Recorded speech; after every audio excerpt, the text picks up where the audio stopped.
So basically, that's it. The topic was imaging secrets. There is no. Um, Mike and I were very happy that you're here. Today we will start with a more technical session. I promise you, it will be a kind of screenshot festival. I would love to introduce our special guest, which is Ryan Green. You all know Ryan. He's the guy from KSCS in Dallas. He was nominated for a few awards. Last time, the All Access Award, the first one. He's the imaging director for Benztown Branding Country, a great VO talent. He has this blog right on the radio, I bet you all know, where he's interviewing the stars of the imaging and VO scene.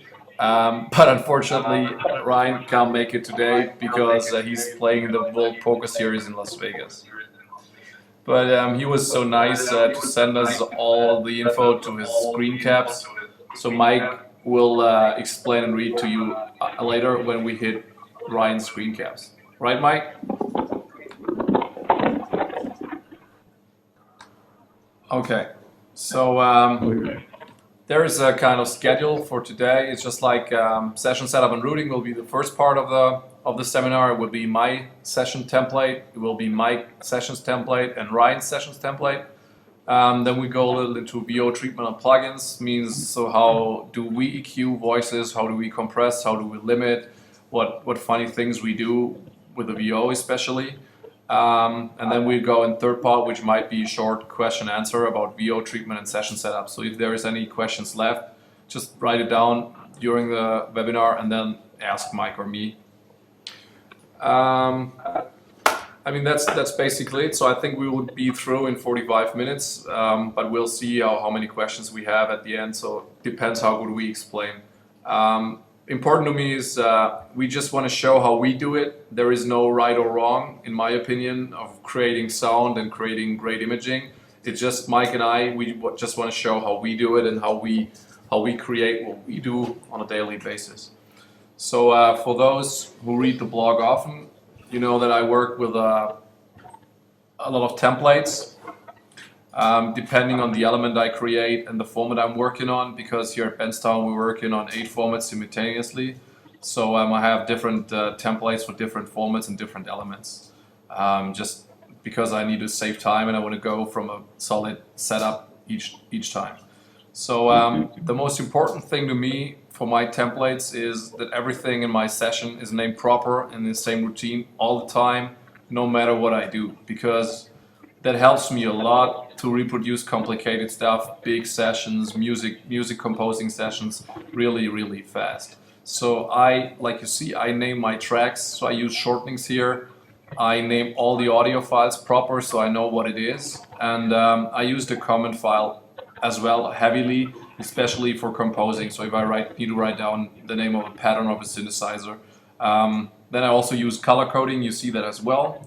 And even my IOs are named often. In this template, they're not named, but usually I dig to name them. So the template is basically like you have my music tracks. It's like 4 stereo music tracks, and then you have 2 pairs of left and right mono music tracks. So I use them a lot for filtering and stuff. I have that for CHR and Odyssey, so I don't do that for softer formats, but they're in my template for Odyssey and CHR. So I mean, there was a tutorial on the blog about filtering, so I don't want to go too deep into that. I just do that on 2 mono tracks, left right, so I can do different filters on each part of the track. Then we go into the VO tracks. So you see I got like 5 or 6 tracks for Harry, 4 tracks for Rachel, who is my female voice, and then I have my FX tracks, which are 4. If I need more, I just copy them. And then you see my master. So I don't run my master as a last, so I have it as a, let's say, as a selection between my audio tracks and my aux tracks. So the next would be my VO sub buses. So you see it's my bus for Harry and my bus for Rachel, where I bus all of Harry's tracks to and all of Rachel's tracks to. I can explain that later as well. And then I have like my basic setup for aux tracks, delay, reverb, flanger, and distortion. What else can I say? To the panned VO tracks. Oh no, that might be the mix window first. So you just see the second part of the how it looks like. The panned VO tracks for Harry, I used to do like crazy audio seed effects on the VO to make a file stereo, to pan it just hard or left or right, just fuck around with it, maybe do a distortion on it and just mix it with the tracks above. So I have that as a setup because I use panning for CHR heavily. My master track is very basic because on Benztown it's a Benztown template. So on Benztown I never know what kind of chain the station running my element will use as a broadcasting compression or broadcasting limiter. So I just basically cut the peaks with an L2, and after that I have like a control unit. Control unit where I see my levels, my phase, and my frequencies. It's just important for me just as I see it physically, because sometimes if I work on headphones or other speakers, I just want to make sure that I'm right.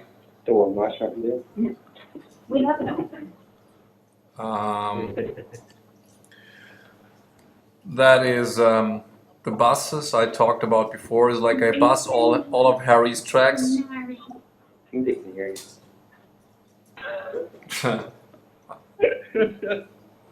I don't know who I've got to mood. So I bus all my VO tracks to Harry's aux. I show you screen cap. So that's what I do with Harry. I do basic low cut, high cut with 16 or 17K, and then I just lift or take away some frequencies like you see there. Then I go into an L2. Afterwards I use a compression, and then I highlight frequencies with the T-Rex. I really dig this plugin because it makes everything really nice and sweet, so you can give nice top end with that little toy, and then I just use another limiter. For Rachel, it's the same principle. I also bus her to an aux, so I don't want to show that as well because it's almost like Harry's, just different frequencies on the EQ. So next will be my delay bus, which is a basic delay and another low cut where I just cut the low frequencies after the delay. So I use that as a mix, as an aux track. I have a nice second delay which gives more stereo feel. I use that heavily for the female VO. So you see the values are very low here, 20, 40. So I mean you could also just copy paste the file and put it more to the right, but I like to do it with aux. So that's basically my delay buses. One station, all the hits. So here you can hear, and you should have here Harry. One station, all the hits. Over the bus. And then that's my my reverb bus. So I stole that setup from David Konsky, who I really highly recommend as a reference in CHR production. Really great guy, really great production guy, and he sent me his. He was so kind to sent me his reverb once, and I still use it.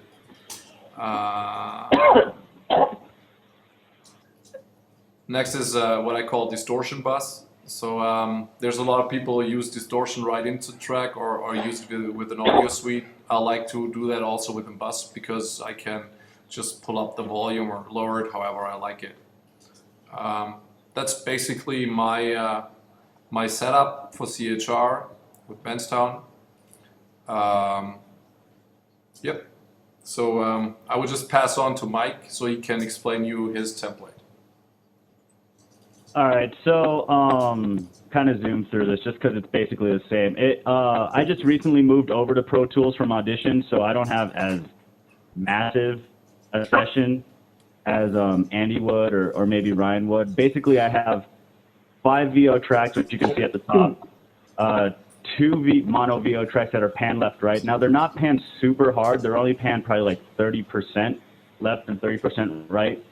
3 drop tracks, 3 effects tracks, 1 effects mono track because for some reason I have a couple of them that are in mono that I just was too lazy to switch to stereo, and then music tracks at the bottom. I have my VO running into an aux track, which you see at the bottom, and then everything running into a master. Since I came over from Audition, I don't really like to bus a lot because Audition and busing is kind of a pain. But here you'll see what's going on in my master track. It's just an audio track filter, and if you want to go back one more slide real quick, yeah. It's just an audio track filter. Whoops, go back, forward. forward, back.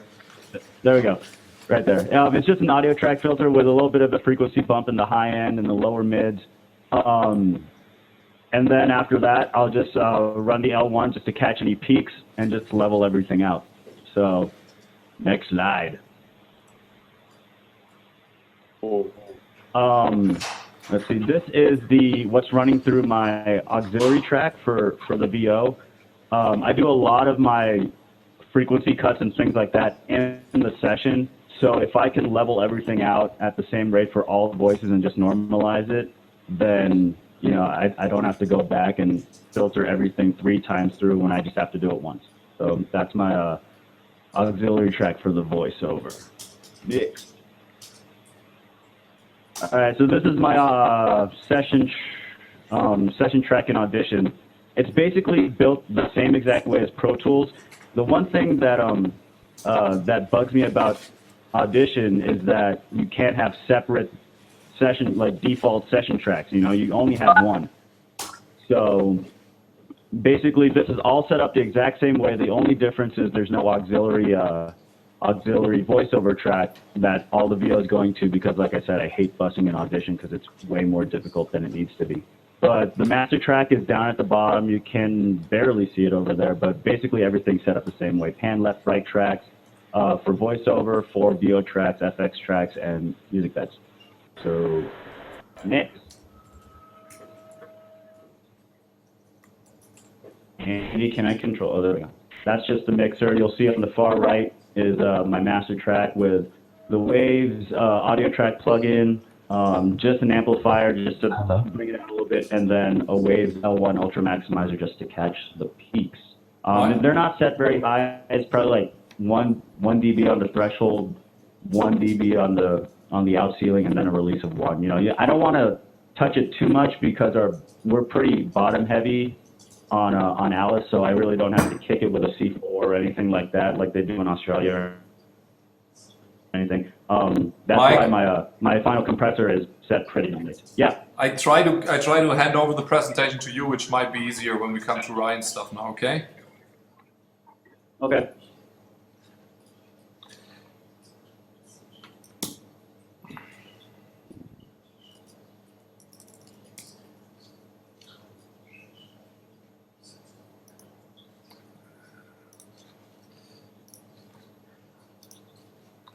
So let me just see where it is.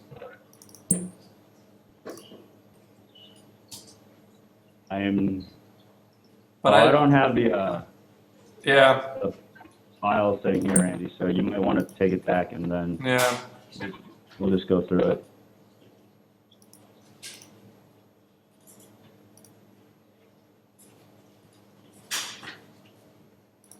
Where is it? okay. All right, so yeah, pretty basic. Nothing overly expansive. Nothing like Andy's where there's auxiliary buses everywhere. All right, let's go hit Ryan's stuff. All right, so like Andy said, Ryan couldn't make it because he's too busy playing poker in Vegas, but he did send us a write-up on all this stuff, and we'll just kind of go over it. Really kind of just look it over. It's really kind of just the same as everybody else's. But he says here that this is his KSCS track for Williard, his voiceover guy. And there's 6 mono tracks, 6 stereo tracks, 1 instrument track just in case he wants to, do a little composition with the MIDI or anything like that. 3 auxiliary tracks, and they're all running into a flange auxiliary. A separate delay, and there's 1 master track. So that's his basic session sitting right there. All right. Now here it'll show you the dual aux tracks, and he says, that just to make things easier for all my work, I've divided my VO tracks to multiple aux buses. Basically, I want to affect Williard differently than any other VO. I know this in advance, so I start with 2 of the VO tracks called Williard bus to the second aux track called Williard aux. The Gen VO tracks get bused to a Gen VO aux. They have the same plugs on that track. Basically, it just gives them a little extra way to affect their female VO, artists, listeners, etc. So where are we? Is this slide 23, Andy? Yep. It's 3 and 4. So here it's showing the names of his IOs, and he didn't name them, but this just going back to what Andy said. You can name them so that you can always find them, and it's easy reference. And let's see what else did he say. Yeah, basically they're named that because the guy who was in before him named him that, and he just never bothered changing them. That's what he said. Slide 24. Okay, so this is his chain for Williard.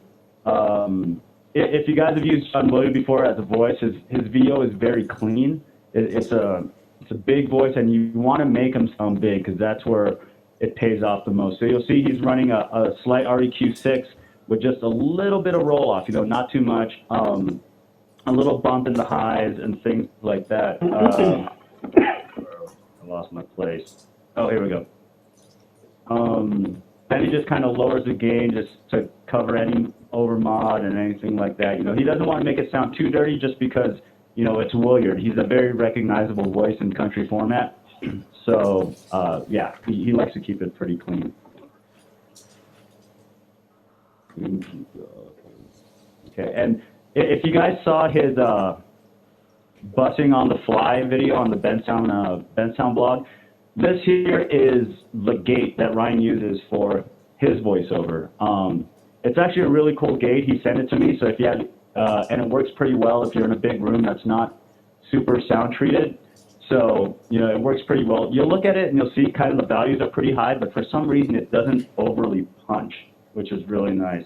And what slide is this, Andy? 20.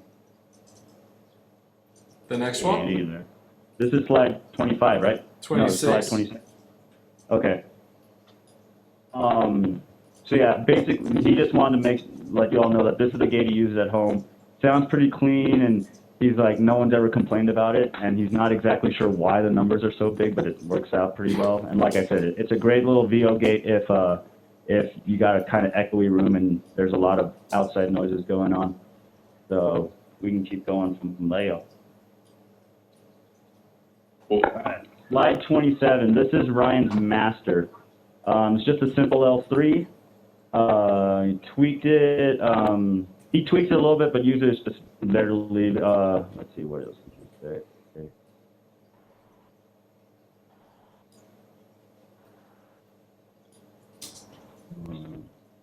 So he goes from a preset called Hi-Res CD Master. Yeah, it's just a little master. There's nothing too big going on. It's just something to clean it up just a little bit. So, it's pretty basic, nothing overly intense. Andy, we're gonna put all these screenshots on the blog, right? Yeah, we will. I record that as a video, so everybody will have so you can hold off and look at every screenshot the way he wanted to look at. So because otherwise we would go into every value, and that would meet for hours. So like I said at the beginning, that might be too much screenshots. So, yeah, it's very screenshot heavy, and I don't know if you guys can actually see the values there. So we'll probably just put those up there too on a little bigger, so you guys can see all that. Yeah. So that's basically it about Ryan's session setup. So I mean, if I just sum it up, I think we all work pretty the same way. Just Mike's not using as many aux tracks than Ryan and I do, but we both, all of us, we bus our VO to a VO sub bus. So that might be an idea for all of you guys if you don't do so. I like busing on the VO to sub buses because it saves you a lot of plugin power and you are in control of every voiceover file just with one click. So maybe you should think about this. So the next is VO treatment and plugins. So that's just my basic plugins, plugin setups I use in my CHR template. So that's a 400 hertz low cut I have on Harry's VO. So I do that a lot for CHR. So I cut the low end, even if it's big voices like Harry, that it fits better in the mix. So I just can play you an example. One station, all the hits. So that's a very basic low cut. I use two of them, a 400 and a 200. So I have that in every session. So you will hear the difference with the 200. One station, all the hits. I would assume like that's perfect for CHR, maybe for Odyssey, but on more organic formats like country, rock, classic hits, Jack. I would do it as a routine just if I need it, but for CHR, I mean, everybody's filtering and flanging and then compressing the shit out. So I think for CHR, it's working pretty well. That's a plugin combo I use very, very often, and I recommend that basic wave plugins to everybody every time I do like coachings or consultings in radio stations, because most of the people have wave bundles. And what I do here is just like also basic roll off, like 200 hertz, then go in Mondo Mod. It's a preset called medium chorus. I just tweak that a little and lower the mix, and then I go into a sci-fi. The only maybe fancy thing is you see that I automated the effect amount and the effect frequency. So you should definitely try that, automate parameters of plugins, because that will give you nice extra effects and extra tweaks to everything. So I recommend try that, automate the effect amount or the effect frequency, and just let it run over VO file, and you will see the massive difference, especially with sci-fi. Is working pretty well, and for CHR, I think especially for more dancey CHR, it's working pretty well on the VO. One station, all the hits. So you see here it was not automated, it was just like basic, like you've seen before. The next is a basic filter I use on Harry's VO. So the values are like, let's say, pretty high. That's why I use an L2 after to get the volume correction behind. I love using the L2. There's a lot of people, they still dig the L1. I'm more into the L2. I think it's not crushing the high signals so much, and it's more transparent to me, but that's personal taste. So I recommend, if you do like a really hard filter and take away a lot of frequencies, and the file is not the same volume level and all your other files, just use an L2 or compression, or something corrects your volume. So I like to do that with an L2 because it's really easy. I just blow it down until I think it has the same loudness, and then I go from there. So that is the really basic plugin combos I use for Harry, for my CHR template. And like you see before, I do a lot with buzzing. So I also send that kind of filters to distortion, flange, reverb, delays to give it an extra tweak. But that's where I'm going from. I also do a lot of audio suite on the pan tracks I showed before. So I use a lot SansAmp or other flangers or Audition or other fancy things, but more not so on a common basis. So whenever I think it makes sense, I use it, but not as basic. So you won't find any session for me like a template session where I have Audition as a preset plugin. So Audition is working also great on VO. I recommend try that out. I use it a lot for urban and also for CHR, but I just do it when I think it's working. So that's basically my filters and my low cuts and my delays you've seen before. I would love to see what Mike has in his templates. One station, all the hits. So that was the filter, and yeah, Mike, that seems to be Adobe, right?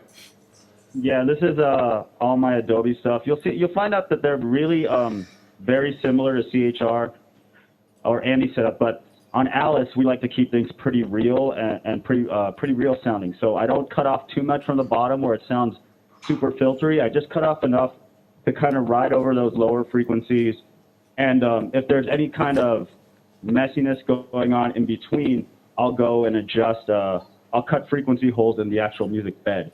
That way we still have James sounding pretty natural, pretty real. So I only really roll off about 125 hertz from the bottom, and I'll go about as high as 200 hertz. But right when I start off at 125, and then I'll go into all the EQing and things like that. So, Andy, if you would.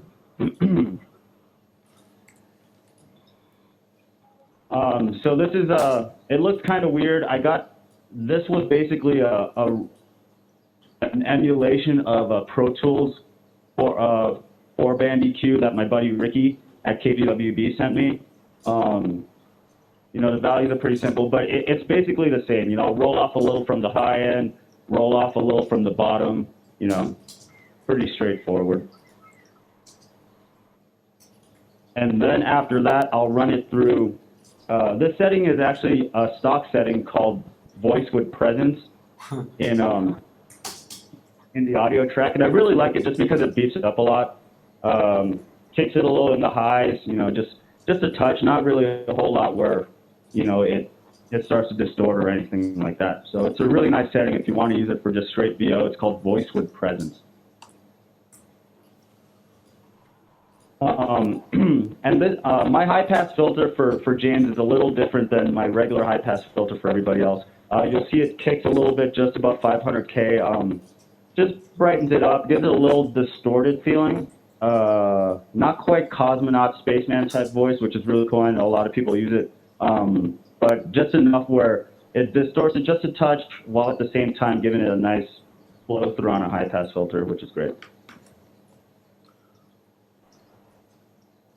This is what I use for my jocks, and if you guys are ever working with Cousin Deke, this chain works pretty well too. It's just a little kick in the highs, a little, like I said, not a lot of filtering going on the bottom end, just a 150 roll off just to get through all those bass frequencies and stuff like that. It's really good if you want to keep stuff natural sounding. And here is what smashes it all, the L1 Ultra Max. I don't get to play with the L2 or the L3 like Ryan and Andy do, but this is just a nice little compressor, crushes things pretty well, and you know, it just sounds great when you're trying to keep things clean and you want it to cut through.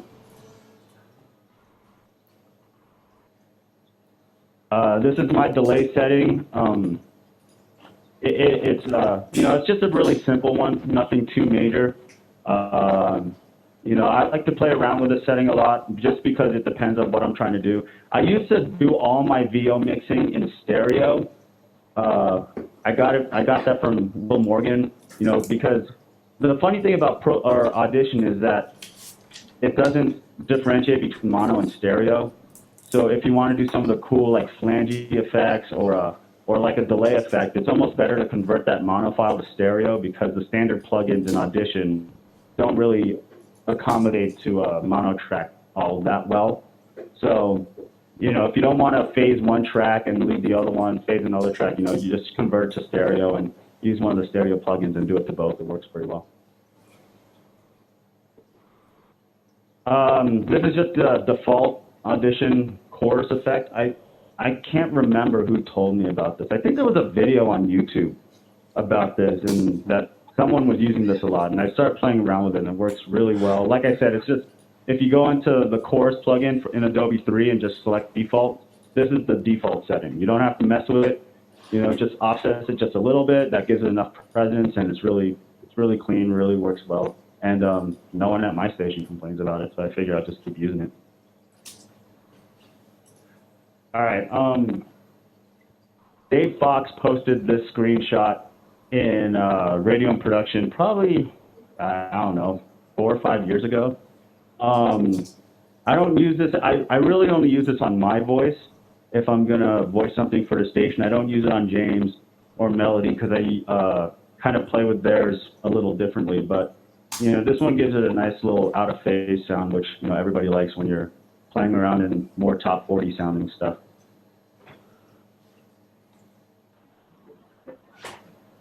I love this setting. Gavin, if you've ever used this setting, the setting's great. just because it seems like even though it's not quite set to tempo, whenever you use the phasing, this aggressive phaser, it always seems to fit well in whatever music bed you're using. You know, this is just another stock default setting in Adobe Audition, and I'll use this on drum loops,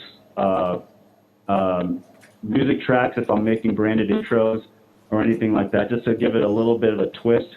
And you know, I like this one a lot, and I've never messed with this at all. I usually just go aggressive phaser and go with it because I trust it pretty much as far as I can throw it.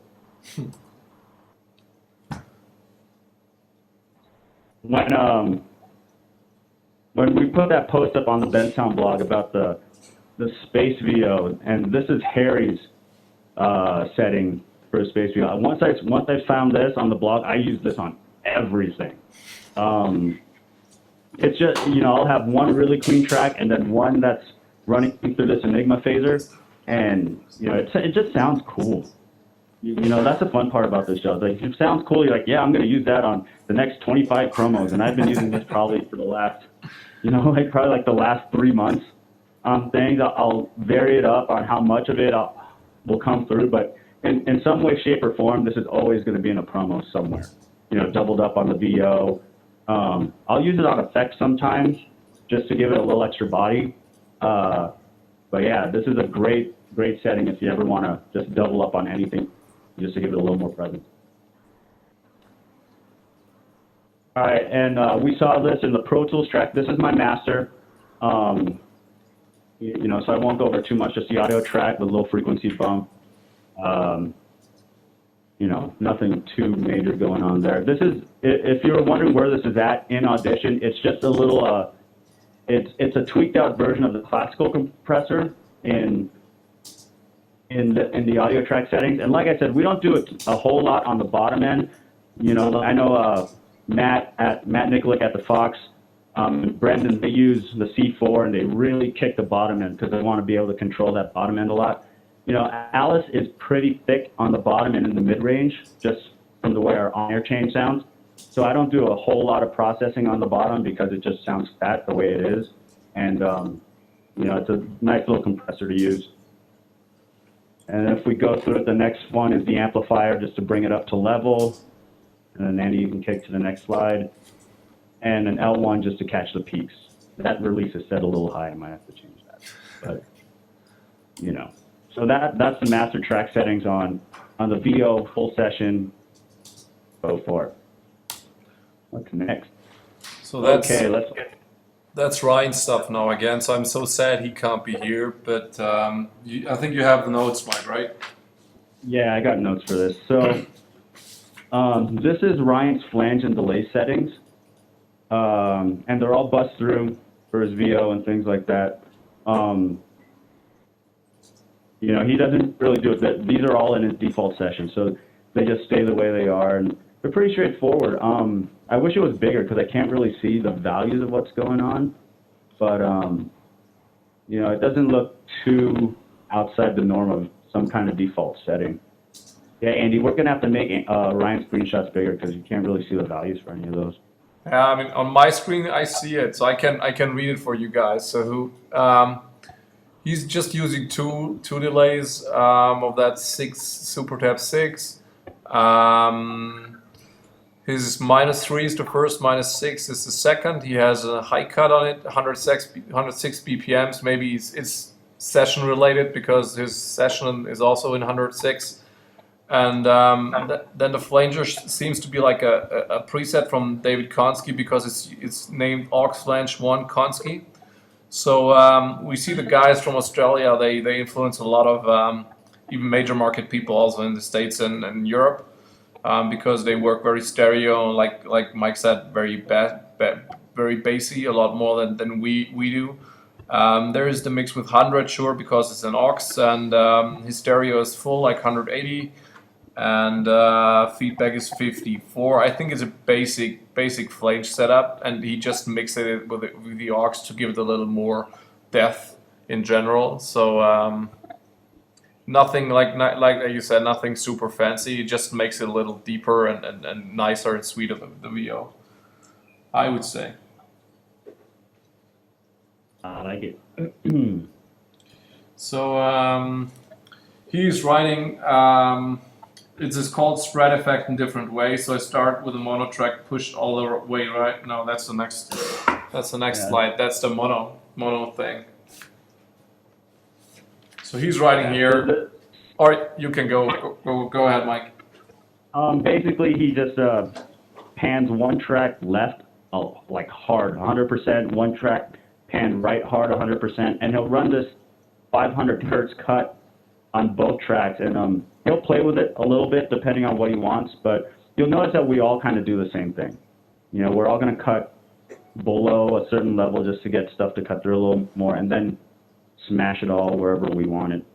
But you know, 500 seems like the number to go to when you just want to make sure everything cuts through properly. The one thing I wanted to bring up, you know, with big voice sounding guys, you know, like Williard, Harry Legg, Dave Fox, you know, 500 hertz sounds great for them because it sounds distorted when it's by itself, but in the mix it sounds great. For a lot of the normal sounding guys, it could sound really thin. So, you know, like I wouldn't cut 500 from my VO initially because it makes me sound like I'm in a tin can. But, you know, the bigger voice sounding guys, it sounds perfect. It doesn't really destroy the voice quality at all. And, you know, it works pretty good for those guys. Yeah, it makes them fit better in the mix. They really sit nice in the mix then. If you go like 200, 400, 500, I've even seen like cuts to a K without a problem with really big voice guys. I mean, it's also depending what kind of effect you want to have with your voice. Like you said, if you want to be natural, like you want to be on Alice, you can't cut 400. That's just not possible. So it's always depending. Everything you've seen is not general or generic. It's just what I do, what Mike is doing, what Ryan's doing. Your station, they might have another approach. They might want to sound different. Your PD likes something different. So that's nothing generic. It's just to give you an option. But it's nothing you could copy paste on any voice. But I definitely know you know that, and especially for the left and right pan tracks, I do filtering also very heavily because you just mix it together with a track in the middle. So you can take away a lot here also to not getting volume problems. And you know, cutting at 1K is kind of fun for all that subliminal stuff. You know, if you want to just have something be there without drawing too much attention to it, if you cut it at 1K, it'll stick out pretty well. You know, so we'll use it to just kind of add a little extra note, maybe a smart comment or anything like that. Cutting it at 1K and leaving it somewhere up on the like left side or right side, it's pretty fun. Yeah, as a delay or as a repetition of something. But like I said before, that's basically Ryan Station is a very hot image country, so you can't. I mean, especially for the European guys, there, Mathieu, for example. So the country stations, station Ryan is doing, their audience is targeted like CHR. So the production is almost CHR. I would say it's the same intensity like Mike does with his hot AC in Denver, which is borderline, what he explained before. So a lot of these new country stations are really imaged very heavily. So for a more traditional country station, for rock station, for jack station, for classic hit station, AC station, these settings you've seen today wouldn't work at all. So, Mike, you would also recommend that, right? So it's really hard depending what kind of format you're working for. I mean, you can use principles like EQ first, then go into compression, or like I do EQ, then try to smash it down with limiter and then compress. I mean, you can use that principles on your VOs as well, even if you work in a different format. But that's our mainly CHR hotter format targeted screenshots. Yep. So I mean that's basically it. So I wrote that before I heard that Ryan's playing poker, but I think Ryan's explanations as a Word document they definitely helped. If there is any questions you have, especially on Ryan, he told me you can always drop him an email or drop me an email to the blog, and I will forward to Ryan, or drop an email to Mike, and he can forward it to Ryan as well. Okay, guys. Cool, thank you. Then have a really nice day. If you have questions, I mean, you can reach out to me anytime. I think most of you guys have my email. Otherwise, you can contact Mike or email at blog@benztown.com. If you want to have something specific for the blog, yeah, just go there, just email, just drop a comment. We'll definitely review and try to come up with a topic in the next month. Okay, guys. All right, guys. Pleasure. Have a good one. It was a pleasure.